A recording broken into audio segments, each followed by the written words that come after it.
আজকে আমি রান্না করছি হচ্ছে টমেটো দিয়ে রুই মাছ। তো হ্যালো গাইজ, আসসালামু আলাইকুম, welcome back to my another blog. টাঙ্গাইলের মেয়ে পেজে সবাইকে স্বাগতম।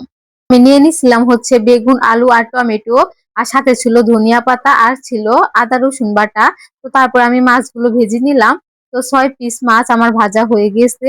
তো এরপরে আমি চুলায় একটু তেল দিয়ে সাথে পেঁয়াজ কুচি দিয়ে দিছি। তো আবার সাথে দিয়েছি হচ্ছে কাঁচামরিচ আর দিয়েছি আদা রসুন বাটা দিয়ে ভালো করে নাড়াচাড়া করে নিচ্ছি, যাতে একটু মশলাটা ভাজা ভাজা হয়। তো এরপরে এই জায়গায় একটু পরিমাণ মতো লবণ দিয়ে নিলাম। তো লবণ দেওয়ার পরে আবার এই জায়গায় আমি একটু হলুদ দিয়ে নিলাম, যতটুকু লাগে আর কি ততটুকু। তো তারপর আবার এই জায়গায় একটু মরিচের গুঁড়ো দিয়ে দিছি। তো দেওয়ার পরে ভালো করে নাড়াচাড়া করে নিলাম, কিছুক্ষণ ভাজি করে নিব আর কি, যাতে সবজিগুলো মজা লাগে তার কারণে। তো এরপর আমি হালকা একটু পরিমাণ পানি দিয়ে আবার ঢাকনা দিয়ে ঢেকে দিলাম। তো এরপরে আমার কষানো হয়ে গেছে। তো এখন আমি বেশি করে পানি দিব।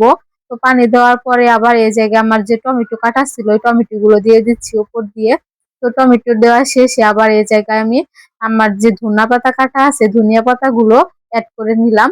তো ধনিয়া পাতা কিন্তু আমার কাছে খুবই ভালো লাগে, আপনাদের কাছে কেমন লাগে আমি জানি না।